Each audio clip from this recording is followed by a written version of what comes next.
If there's any computer that embraces the spirit of the Apple Silicon era, it's the computer that Apple staked its entire reputation on back in the Steve Jobs era, and led to the revitalization of Apple as a titan in the computer industry, the iMac. But in a world where you can pick up an equally excellent Mac Mini, portable options like the MacBook Air, and more powerful desktop options, the iMac doesn't make as much sense as it used to. So why do I still own one? And why do I still use one? That's a question I've been asking myself. Why do I continue to use an all-in-one computer when there's no technical advantages to it and no logical ones either? What is it about the iMac that makes me want to use it over my other Macs? And why does the experience feel different? And why is it on my desk? Well, I think a lot of that does have to do with the design. It is impossibly thin, comes in a bunch of great colors, and this year the colors are slightly refreshed for brand new color tones that I think look great. This green iMac in particular spoke out to me the moment I saw it, and it's one of my favorite colors ever on a Mac. And every detail looks meticulously designed, down to the color match braided cable, the color matching keyboard, the color matching mouse, or if you're like me, a trackpad. Oh, and these are USB-C this year too.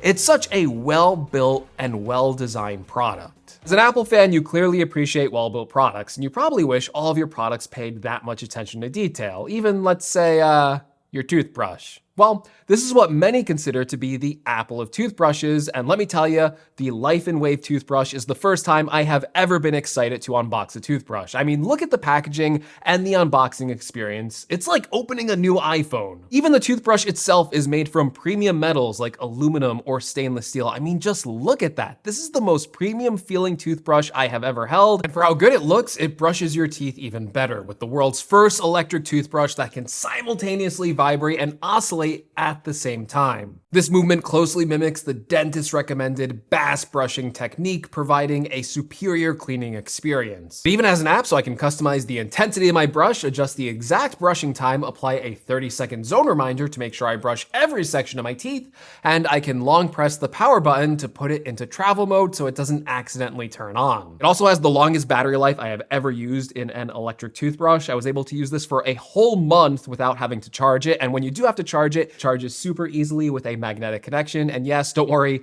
it's IPX7 waterproof, so it's safe for a rinse. The Laifen Wave has solved so many problems that I had with my other electric toothbrush that I literally threw it out after using it. And best of all, Laifen has a Black Friday sale going on right now where you can get 40% off your purchase. Just search Laifen on Amazon or Google, or click the link in the description below. And thank you to Laifen for sponsoring this video. Now, I want to stay on the design of the iMac for just a second longer, because this is a huge reason why I pick this over something like a Mac Mini. I strongly believe the design of a product is important. It's the difference between just using a product because that's what you have lying around, and the difference between actually enjoying using it or being inspired by using that same product. One of the main reasons why I still use an iMac, even though I could literally use any other Mac as my home computer, is because I enjoy walking into my room and seeing this thing placed prominently on my desk. Because above all, it is sleek, and because I pick the color, more personal. When I see it,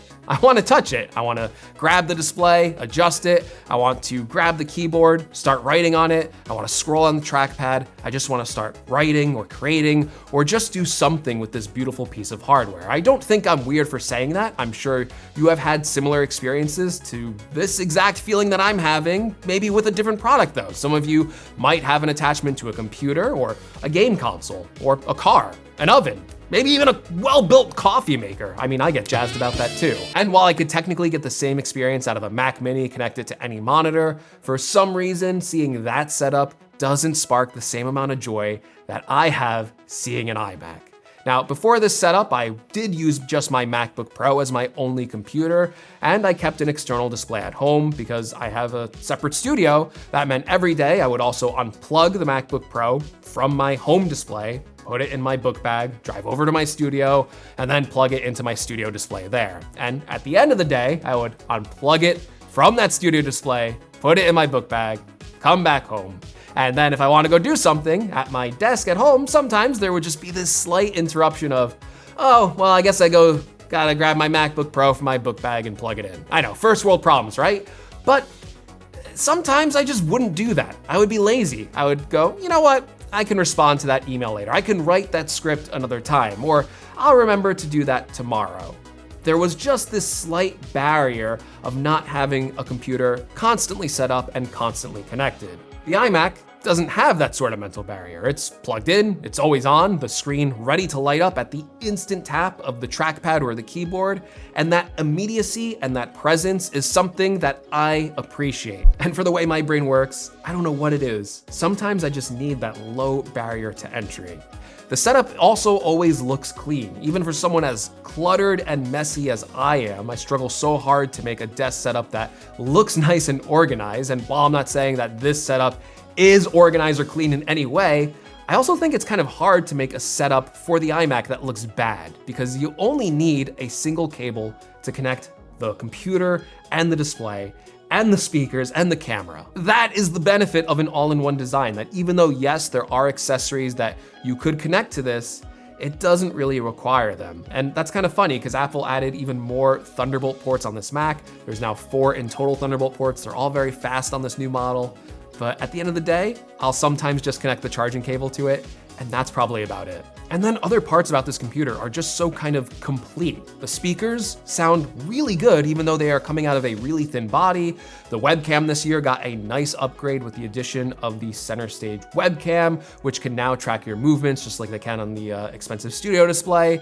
However, the iMac's version has a more detailed picture with less noise. And it's a good enough webcam for me to use over just a dedicated webcam. And I wouldn't want to connect a dedicated webcam to this nice all-in-one design. And I'm even more impressed by the display this year.